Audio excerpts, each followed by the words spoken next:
You're listening to Off the Record, presented by the Hotard Huddle, the podcast that gives you all the latest sports talk with an unadulterated, uncensored twist. Michael Hotard alongside Ryan Moore. You're listening to Off the Record. Got a good show planned this week. So obviously starting off with our quote of the week, we have huge news out of the NFL as the legendary Tom Brady is returning to the New England Patriots this week, and they will take on the Cleveland Browns. So Ryan and I are going to touch a little bit on Tom Brady. We got our NFL picks. Josh Gordon has officially called the season, at least for the time being, as he checked into rehab. So if you have him in fantasy, now it's just a waiting game. Odell Beckham has another meltdown and put up the worst game of his career this week. And then we're also going to get into some fantasy football and, of course, our Asshat of the week. So it's looking like an all-NFL show with the NFL season in full swing. It's really the hot topic right now. Who doesn't love the NFL? But let's start off with our quote of the week. So just to set the scene for you, Josh Norman, cornerback for the Washington Redskins, someone we've talked about on this show previously, obviously leaving the Carolina Panthers after they rescinded their franchise tag, which allowed Norman to jump ship to the Redskins. Well, the Carolina Panthers are not sitting pretty right now as they are 1-3 in the NFC South and just lost a huge one to the Atlanta Falcons, who surprisingly are winning the NFC South right now at 3-1, 2 games ahead of everyone else in the division. Well, not only did they win that game, but the Carolina Panthers allowed 300 receiving yards, a franchise record, to Julio Jones, and they also gave up 1 touchdown. And Josh Norman was asked about this, and his quote was simple: "You get what you pay for." And after the Carolina Panthers elected to not pay Josh Norman what he felt he was due, he certainly has been a little sour about it, and he had no problem speaking out about this after Julio Jones' big day against the Carolina Panthers. So before I get into some numbers here, Josh Norman, I don't know how you feel about him, Ryan. A lot of people aren't a huge fan of him. They think he talks a little too much considering what he does, because he kind of falls into that same line as Richard Sherman. He doesn't necessarily follow the best receiver for the entire game. He plays his side of the field, and he's said it in the past. Look, I play the left side. You can come visit me during my office hours, 12 to 3. And, whatever the situation calls for, the fact of the matter is Josh Norman's a damn good cornerback. Now, he hasn't necessarily helped the Redskins' pass defense. They were ranked 29th last year. They're still ranked 29th. But as far as Josh Norman goes, his individual play, I think speaks for itself. And honestly, I don't know that I'd pay him $75 million over the course of, I believe it's 5 years. Yeah. But, to Josh Norman's credit, that Carolina defense is looking like it's really missing him, despite having guys like Kawan Short, Luke Kuechly, and some of these other guys over there. And as I said, they miss him. I don't know how you feel about it, Ryan, so I'm going to let you take a stab at this one. I think Josh Norman is a little sour about it after losing the Super Bowl last year. I'm sure he wanted to come back to that defense and go another run at it. It didn't really work out with the front office in him, so he jumped ship to the Redskins. Honestly, I might have taken a little less money to stay with the Panthers. Redskins aren't that good. But, I mean, he definitely is one of the elite corners. I actually just watched a 30 for 30 on him today about his college days, and he was actually almost cut from the Panthers in 2014. He ended up sitting a lot, and really towards the end of 14 and start of 15, he really started to shine with that defense.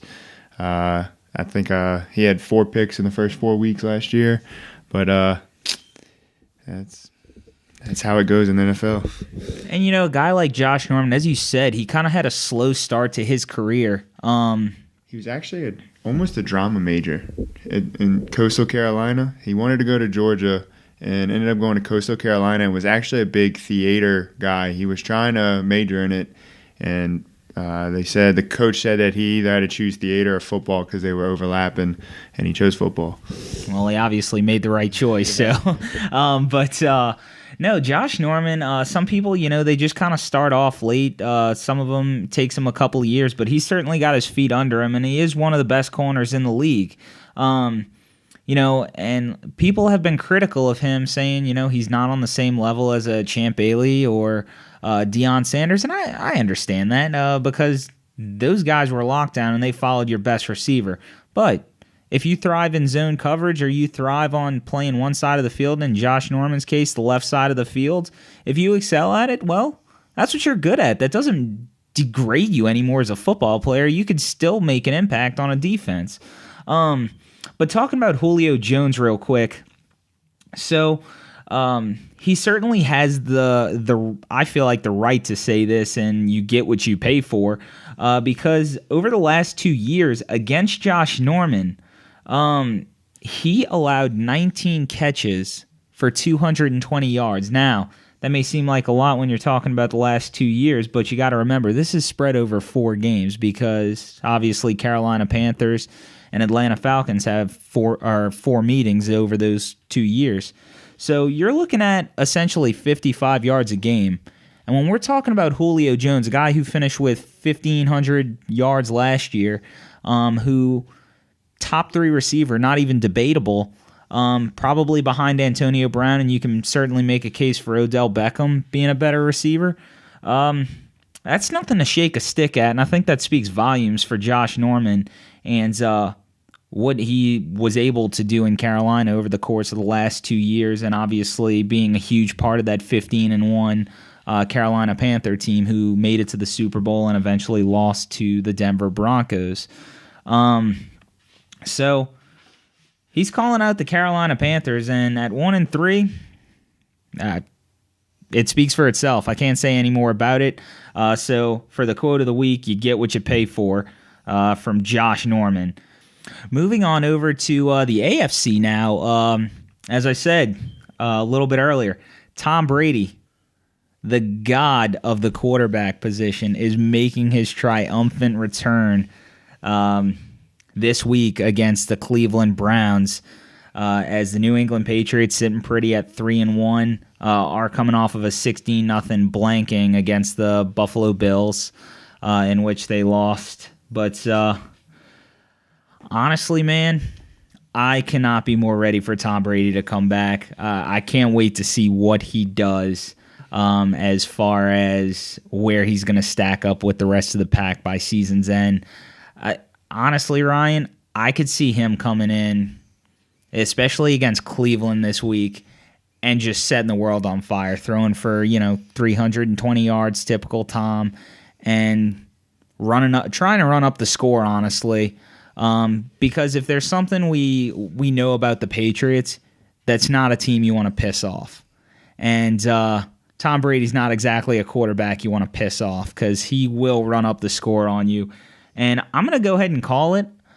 I really feel like he's going to throw at least 5 or 6 touchdowns in this game against the Cleveland Browns this week, and I think Patriots are going to win huge, putting up a 40-burger and just going in there and mollywopping the Cleveland Browns. After the offensive show they had last week against the Bills, I agree with you. Tom Brady's going to come out and show that he has stayed in shape these 4 weeks he hasn't been with his teammates.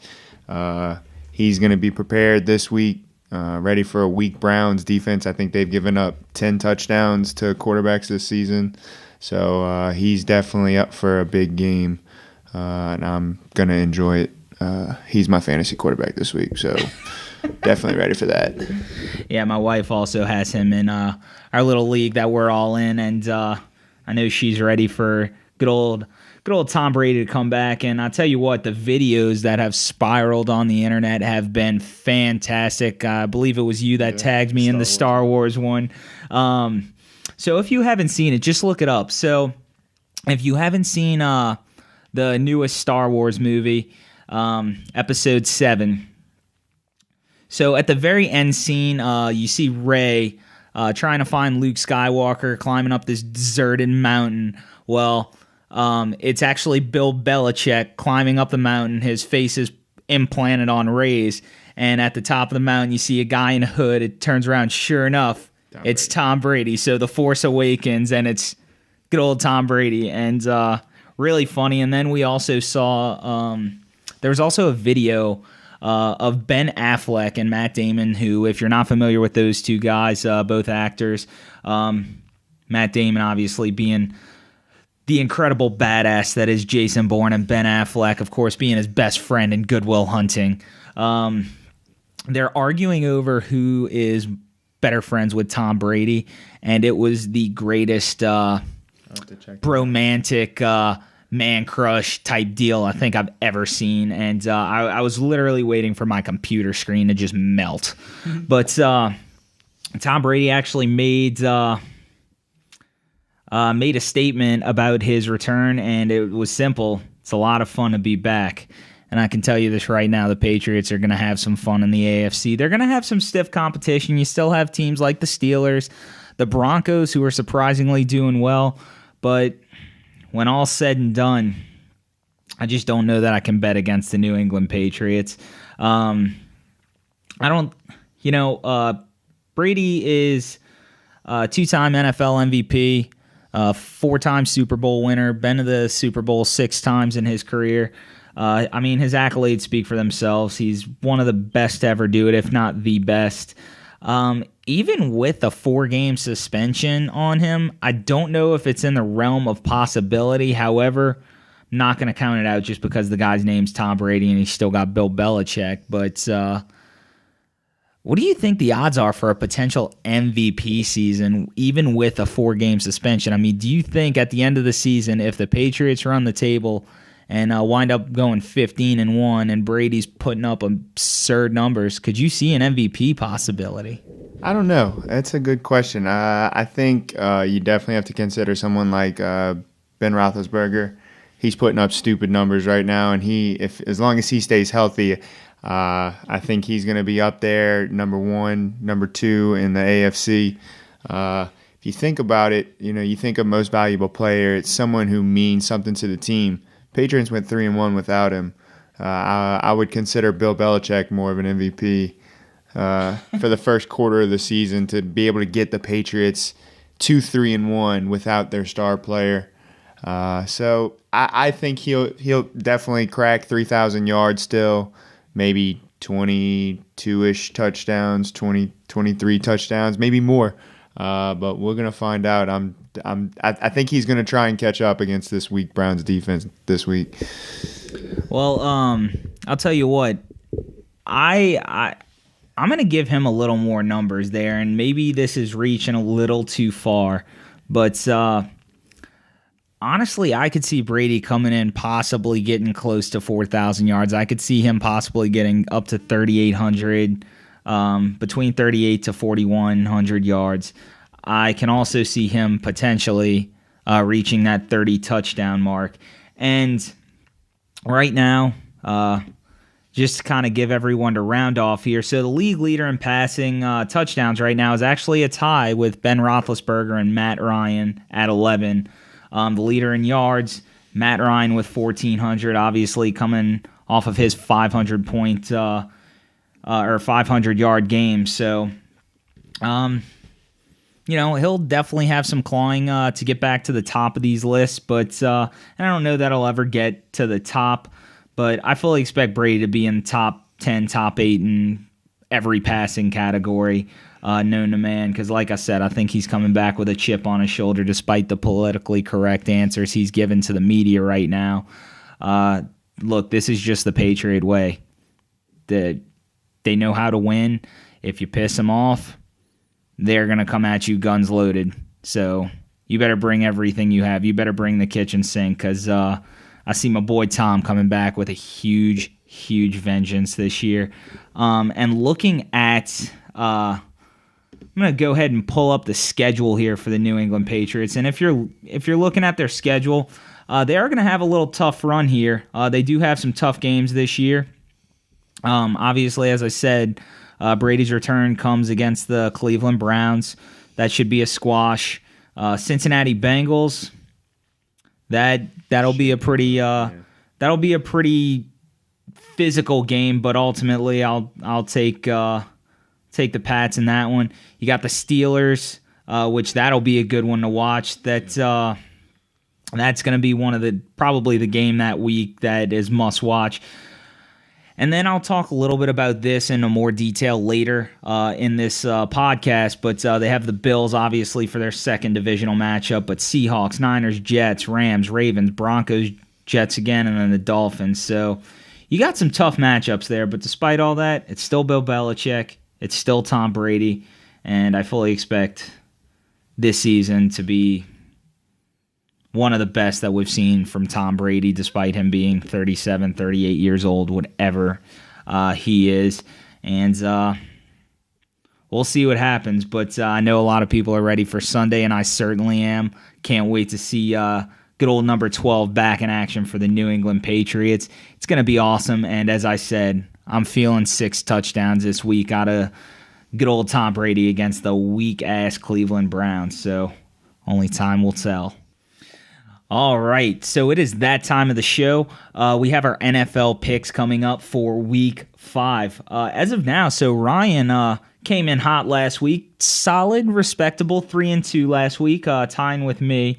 And Richard actually finished with the winning record for Week 4 at 4-1 with his picks. And currently the standings for the total, I am currently 11-8 on the season. Richard closed the gap last week after going 4-1. He is now 9-10, and then obviously Ryan, being his first week on the pick'ems, sitting at 3-2.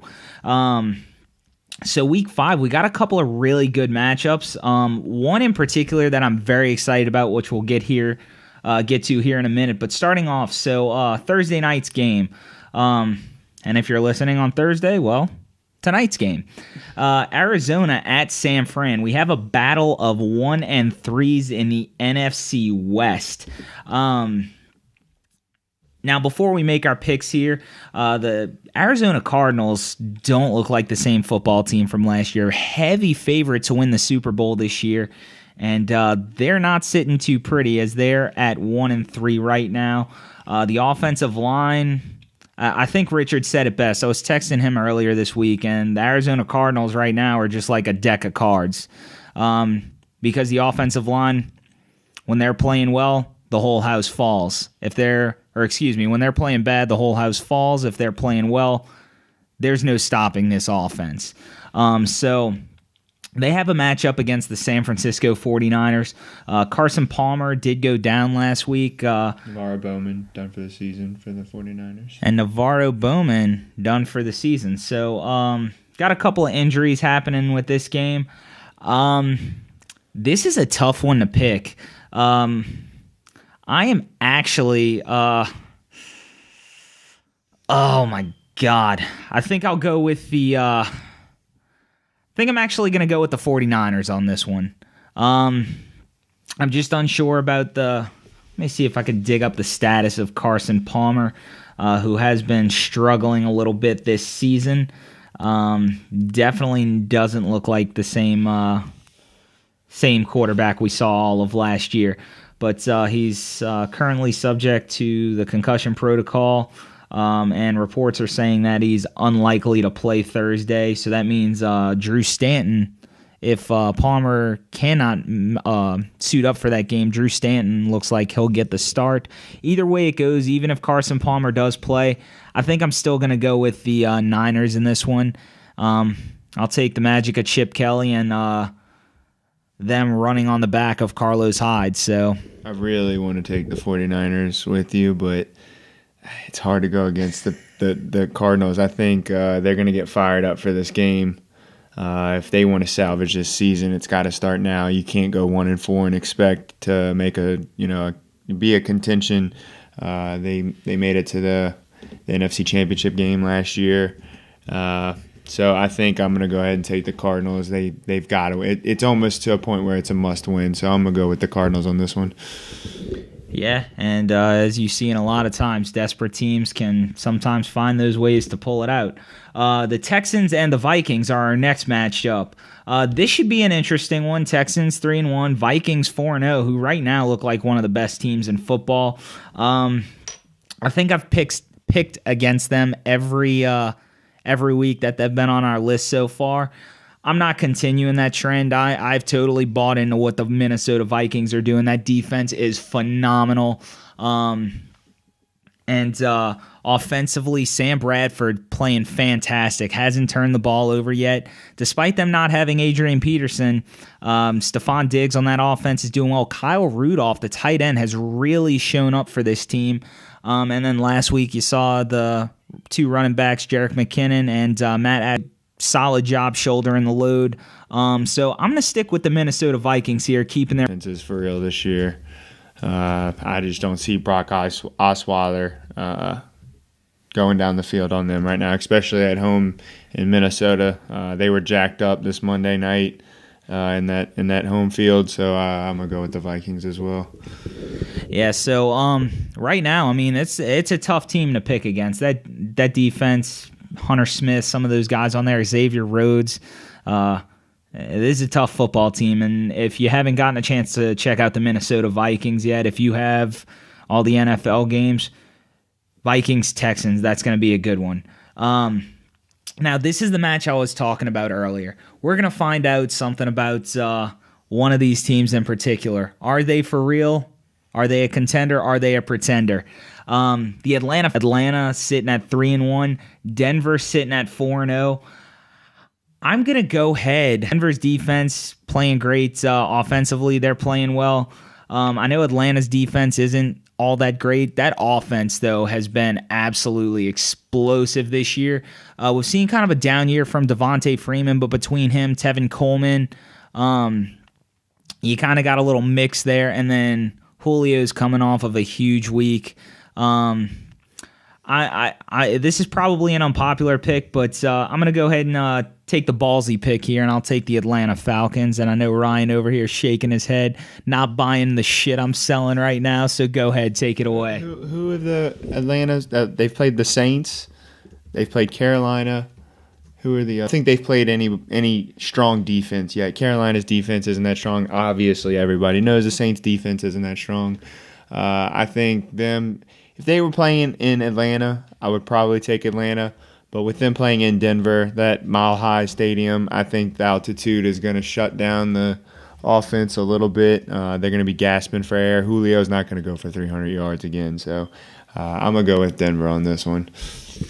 Yeah, like I said, I mean, you make a great point. They really haven't beaten any of the great defenses in the NFL. But, hey, you got to step up at some point. So I'll take them. I'll take the fly on them this week. But we're going to find out a lot about the Atlanta Falcons this weekend. There's no doubt about that. Then we have the New York Giants at Green Bay. Green Bay's coming off of a bye. They've had some time to recoup, maybe gain some ground and kind of work on some of those struggles that they've been having. I'm sticking with Aaron Rodgers. Yeah. Without a doubt, Green Bay Packers at home, taking them on this one. Yep, I'm going to go the same. It's hard to bet against him. He has had a whole week to prepare. Giants are coming off a shaky performance against the Vikings, so I'm going to take the Packers and Aaron Rodgers as well. So that'll be the Sunday night game. Definitely one that might be a solid game there. I'll take the over on whatever the points are for. I think it's going to be offensive shootout. Offensive shootout. So then on Monday night, we kind of have a slop fest here. Battle of 1 and 3s, just like our Thursday night game. Monday night, Tampa Bay is taking on the Carolina Panthers, divisional rivals here. This one, with or without Cam Newton, Derek Anderson came in. We were kind of talking about this a little bit ago. He came in and played surprisingly well for the Panthers, a formidable backup in the NFL. He's had some experience as a starter, had some ups, had some downs. He also has one of the best tirades of all time in a post-game presser. But either way it goes, Carolina's defense, I know they got torched last week by Atlanta, and that was pretty embarrassing for them. So I think they're going to be out for blood this week. They're going to be hungry. Kuechly and a lot of those guys there, I think they're going to be ready for a victory, and I'll go ahead and take the Carolina Panthers just from experience alone. Just like I said with Arizona Cardinals, 1-3. You were in the Super Bowl last year. It's time to get your head straight, and Carolina is going to come out and hopefully make a statement that they have started off weak, but they are here to play. So I'll take the Panthers, regardless if Cam plays or not. So that wraps up our picks for this week. Moving on, we're going to talk a little bit about somebody who I guess is trying to help himself. So Josh Gordon checked himself into a rehab facility, essentially postponing his season as he was expected to make his return this upcoming week. But that ain't happening no more. So Josh Gordon, as I said, checked himself into a rehab facility, and I'm assuming it's for marijuana, as that's been something he's been busted for numerous times. He served two suspensions, I believe, so far to this point, but he checked himself into a rehab. We saw this happen with Johnny Manziel. We saw this happen with Honey Badger. Now, fortunately, it ended a little bit better for Honey Badger as he's kind of found his ground in the NFL as one of the better defensive players. Josh Gordon, I mean, bright future at receiver. There's no doubt about it. If he's playing, he's healthy, he's a top 10 receiver in the NFL. And I know a lot of fantasy owners are pissed off, and of course you'll have people rip the fantasy owners for taking him, which I understand that. But the reality is Josh Gordon needs to get his shit together. I guess I appreciate him trying to get help for himself, but dude, you've had all this time to think about it. I don't understand the timing of it. You're about to get reinstated. I'm kind of wondering if he knew he was going to get popped for a drug test again. I really just don't know. It doesn't make sense. So I think there's more to this story than what's being put out there. I definitely agree. I think he, smoked some pot again and didn't want to fail another drug test. So this is his agent's way of getting him out of it. This guy just makes me scratch my head. How many times can you get a second chance and continue to fuck up? I mean, he had such a bright future. Dude, just don't smoke pot for like 5 years, make millions of dollars. Once your career's over, you can smoke as much weed as you want. I got to quote my buddy Devin. He said it best. I don't think I would... for $15 million, I wouldn't bust a nut for 5 years. I just don't understand how he can continue to fuck up. Such a great chance to play in the NFL. It's a privilege to play in the NFL, not a right. And he just fucked himself. Yeah, and I don't want to make it seem like this guy didn't work to get where he is, because at the end of the day, I don't believe in what a lot of people say about God-given talent. They didn't work to get there. Almost every guy worked to some degree to get there. Obviously, others may not have worked as hard as another guy. Every case is different, but I just don't get it. You put in all this time, all this effort, all this hard work, and you're throwing it away. You're just wasting it. And again, you're literally about to make your debut, this big comeback. This could be your chance to have a feel-good story about a struggle that you had and you overcame. And then here you are. You decided to check back into rehab. And I think, Ryan, I think you brought a good point kind of playing off of what I said about it. The story doesn't make sense. Did this potentially come from his agent? It's definitely not far-fetched. If he knew he was going to get popped for a drug test, now we may be reaching here. There's, no facts out there to back up the claim. It just looks fishy, though. You're literally about to come back, and then you're just like, I got to get myself right. What have you been doing for the last 4? You were just suspended for 4 games. How have you not been in a rehab for the 4 games, the 4 weeks that you've missed? I mean, I just don't get how you can be that much of a waste of talent. I mean, there's so many other guys that would love a chance in the NFL, and he's just greedy and thinking about himself and not his teammates. And right now he's suspended indefinitely. And it's reported that Roger Goodell will be the one who decides his fate. And if Roger Goodell and the hammer he holds any indication of that, I hope he doesn't regret this decision, because if you're trying to get on Roger Goodell's good graces, good luck to you, because that's an iron hammer that will strike and strike hard. We've seen it happen in the past. He comes down hard on, some of the players in the NFL. And I know a lot of people rip Goodell, and some of it I think is very warranted. But the reality is the NFL was in bad shape in terms of player discipline before Goodell got in there. Paul Tagliabue's administration didn't do the best job of keeping guys clean.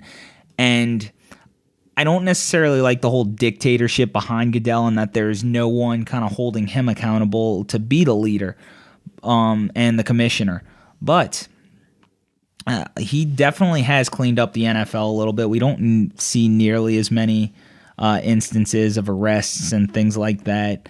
I had looked this up. It was a couple of years ago, and each year since he's been commissioner, I believe this was up until 2013 was when I saw the numbers, and there was a drop in percentage of arrests per player in the NFL. Each year it dropped a little bit since he took over for former commissioner Paul Tagliabue. But like I said, he rules with an iron hammer, and I think this is the end for Josh Gordon. I don't see a comeback imminent at any point in the near future, and possibly not ever. Him and Johnny Manziel must still be partying together in Cleveland. Them two can't keep their hands out of the cookie jar, and I don't see either one of them getting a chance. So I got nothing else to say about him. It's funny because you brought up Johnny Manziel, and I remember texting Richard last year during fantasy football because he has Josh Gordon in one of his keeper leagues, and he's at a point right now. You can't trade him. No one's going to trade for him, but you can't just drop him because he's got too much talent. Well, last year when Josh Gordon was supposed to come back, I remember getting the ESPN update that he was hanging out with Johnny Manziel. And I shit you not, this came literally 5 minutes after talking with Richard about it, and I said, well, he's hanging out with Johnny Manziel. I think you're shit out of luck here. I don't think he's coming back.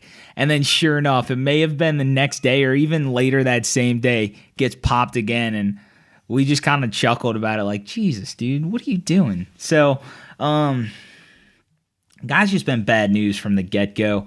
And like I said a little bit ago, this could very well be the end for Josh Gordon. We're going to go ahead and move on to another enigmatic receiver.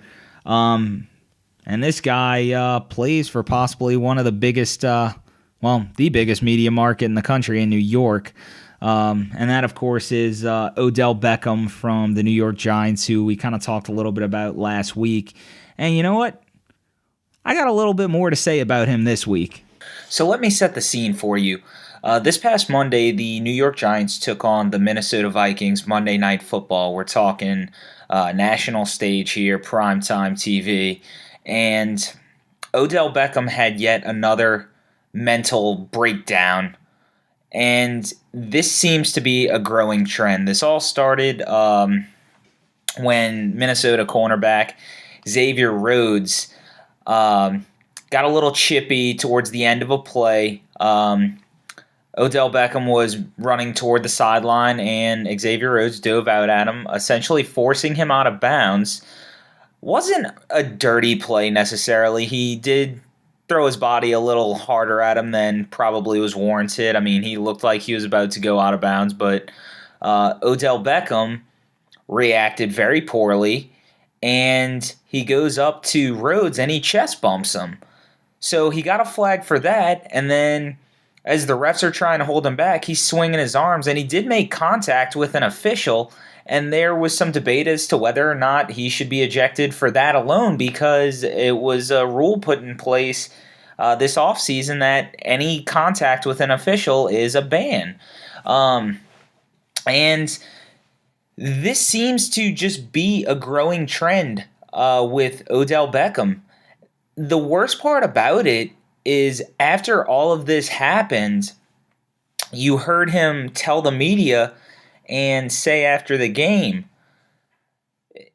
basically if he sneezes wrong, he's going to get fined. There's this microscope on him and that he's not having fun playing anymore. I got news for you, dickwad. You brought that on yourself. Last year, this all kind of started last year when the Giants took on the Carolina Panthers, and he had his battle with Josh Norman. I remember watching that game last year, and from the very start of the game, I remember texting a couple of friends and saying, dude, like, what the hell is going on with Odell Beckham? Is he this much of a hothead? Because from start to finish, just in the first series alone, when Beckham was on the field, I saw him throw multiple punches when he was going to engage in a block. Instead of engaging in the block, he's flailing his arms around like he had absolutely no control over him. And obviously, things got ugly. They turned worse. He went for the helmet shot and all this stuff. This is Odell Beckham. This is him. This is what you're going to get from him. And quite frankly, if I'm the New York Giants, you could get a lot for this guy right now because he is a top talent. He is a top 3 receiver. He's just a head case, and he's a headache. After the latest incident on Monday night, Eli Manning called him out, saying he's got to learn to keep that stuff in check because they can't afford that, and they can't. That's a 2-2 team. They're very much in the running for that division, and it's all going to boil down to Odell Beckham getting thrown out of a game or costing his team a game because he's a dumbass, because he can't keep his emotions in check.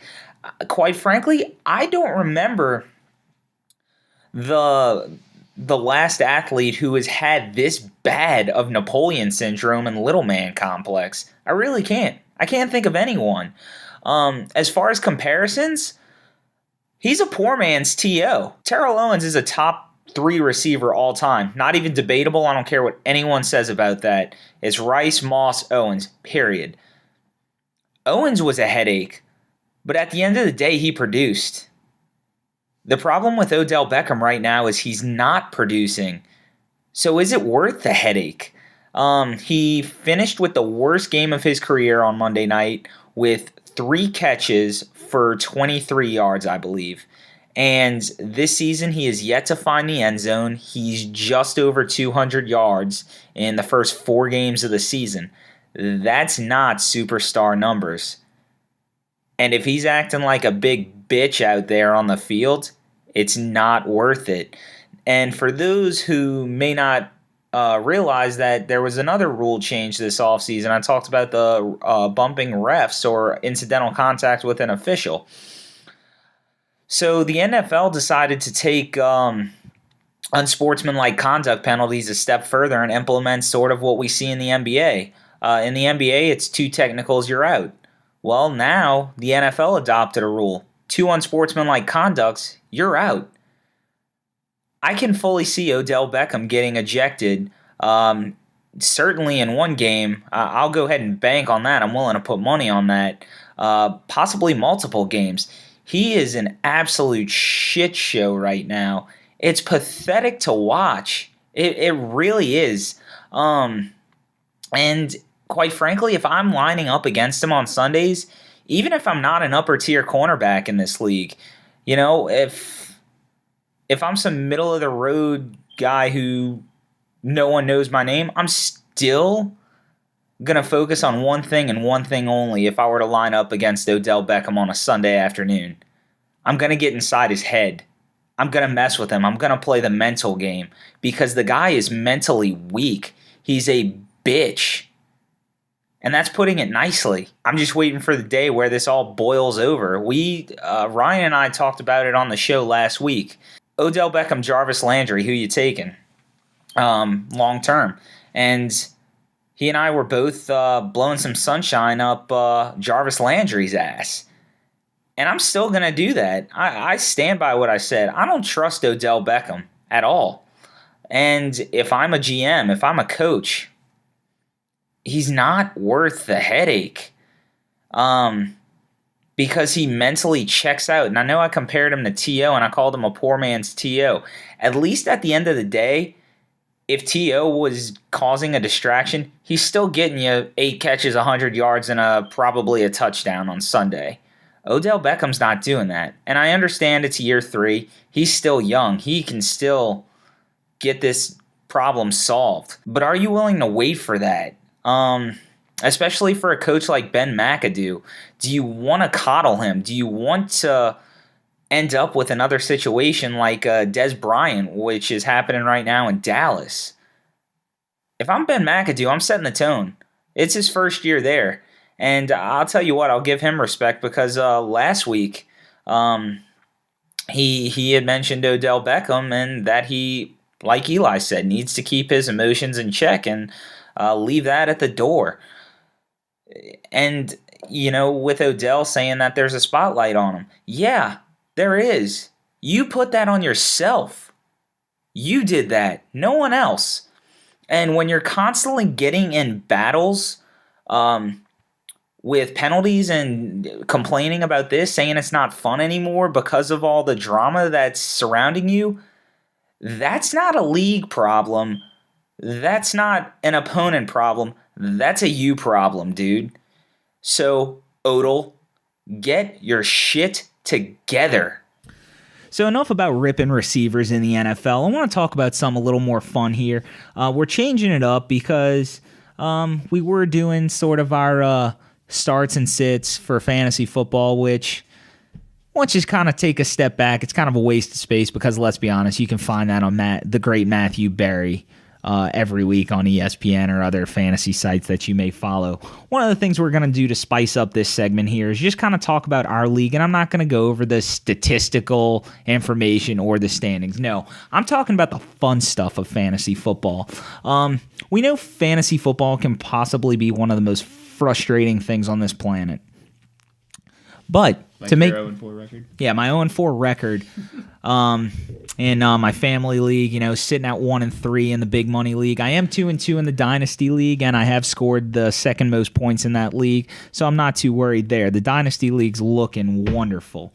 But I'm talking about side bets. I wrote a column on this a while back. Ryan had some input on it, as well as a bunch of my friends, just to kind of give anyone who's reading it some ideas to liven up their fantasy football leagues. Because, look, if you're playing in a league with a bunch of people you don't know, that's not fun. You got to have some fun. You got to shit talk. You got to make bets. You got to keep things interesting. So one bet I'm going to tell you about that involves me and Richard, and I wish he was able to be here because this would be a hell of a lot better to talk about with him on here as well.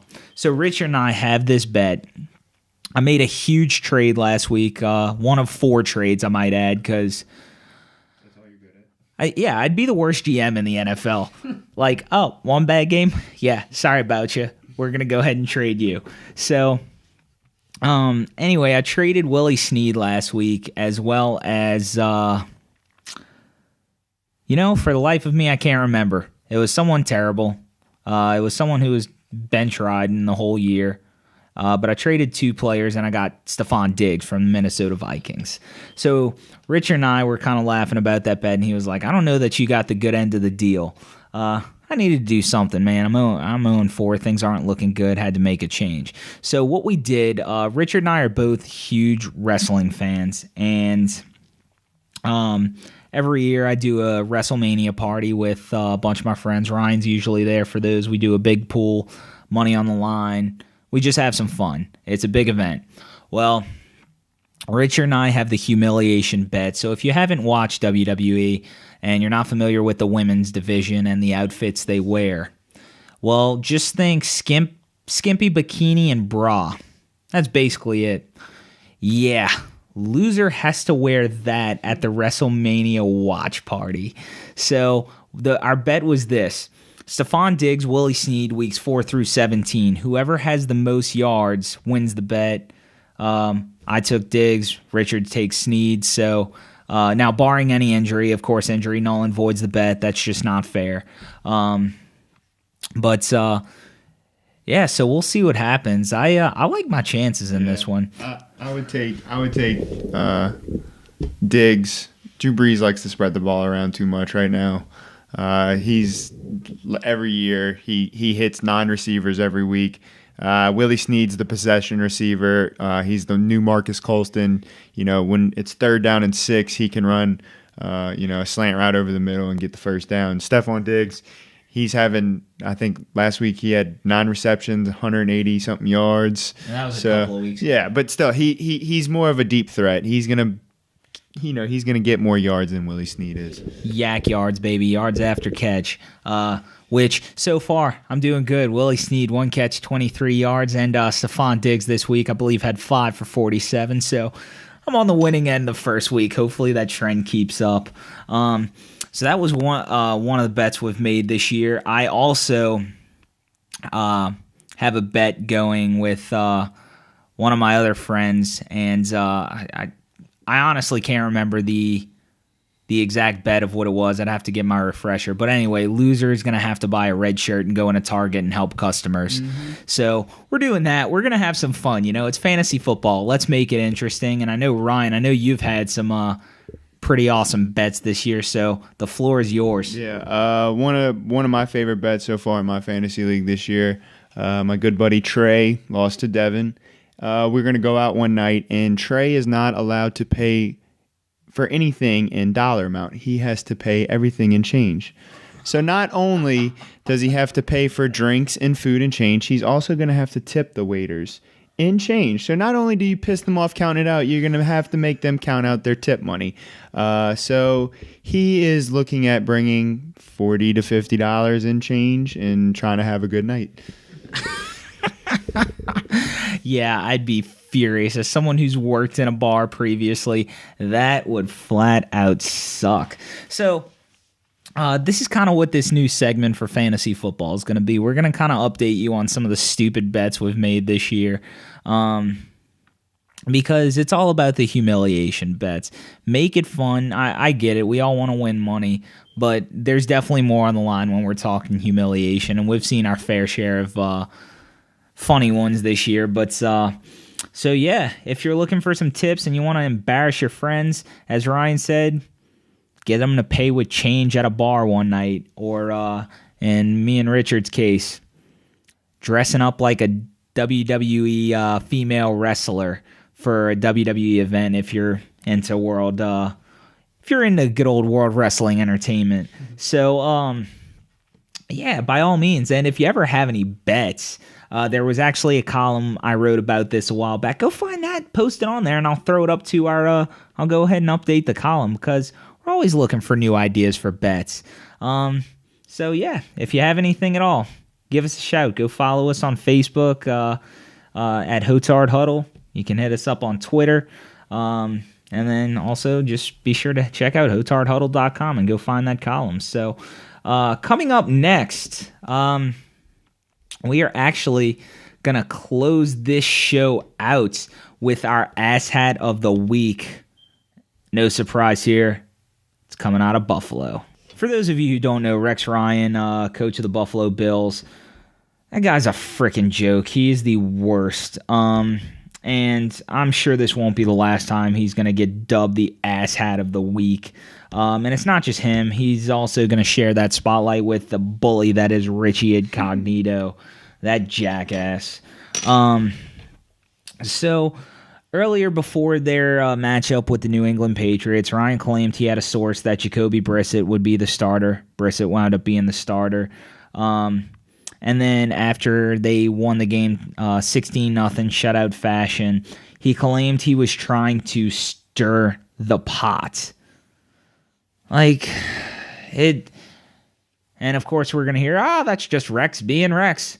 Yeah, Rex being Rex sucks. The guy's not a good coach. His fire burnt out after year 2.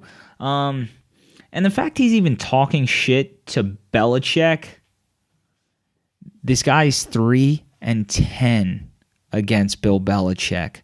You suck. You can't beat Bill Belichick. You're 3-10 against him. You haven't beat him in a playoff game, I don't believe. I don't know. Rex Ryan's a freaking joke. And then to make matters worse, Richie Incognito tweeted about shutting out the Pats and Belichick spiking his tablet during that game. Yeah, you're 2-2. I just want you. I want the Buffalo Bills, specifically Rex Ryan and that jackass Richie Incognito, to remember something. You're 2-2. You beat the Patriots with their third-string quarterback starting.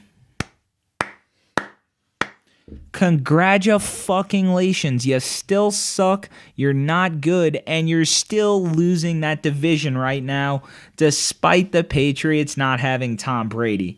So, the thing I'm looking forward to the most is going to be that rematch that is inevitable, in which the Patriots play the Buffalo Bills, which is coming up Sunday, October 30th, the day before Halloween. I got news for you, Rex Ryan. Your fat ass isn't getting a bowl of candy. It's getting an ass whooping in all different directions, and it's coming at the hands of the New England Patriots. Happy Halloween, jackass. Yep. I was excited to see when that rematch was going to be. They came into town. They did shut the Patriots out. I would like to see when's the last time the Patriots were shut out in a game. Bill Belichick hasn't been shut out since 1993 or 4 when he was with the Cleveland Browns. Fun fact. So, yeah, I mean, granted, you know, obviously if you shut out Bill Belichick and the Patriots, you would talk some shit knowing you. But, yeah, you do have to play them again. Tom Brady's going to come back, and I promise you Belichick's going to get the team fired up for that one because all this shit talking is definitely not going to sit easy with them. Yeah, for any of my Scandal fans out there, TV show, Kerry Washington, super hot. She's great. You know, if you are familiar with that TV show, there's something they say on there, and that's you can't take command. And Bill Belichick is command, and you're certainly not taking command from Bill Belichick. And October 30th, as I said, he's handing out 47 ass kickings to Bill Belichick and Rex Ryan and the Buffalo Bills. Guy sucks, and Rex Ryan's an absolute ass clown. And with that being said, we'll go ahead and end this week's podcast. Hope you all enjoyed it. Tune in next week. I think I speak for the rest of the people who have appeared on this show when I say to Josh Gordon, to Odell Beckham, to Rex Ryan, to Richie Incognito, you guys suck. You're drunk. Okay, bye. All right, well, that's a wrap, Mike. Let me go ahead and turn this thing off real quick. Hold up, dude. What the hell are those squiggly lines? Like a heartbeat at a doctor's office? No, dude. What the hell? You been recording this? You told me this was off the record. Yeah. Drink it in, man.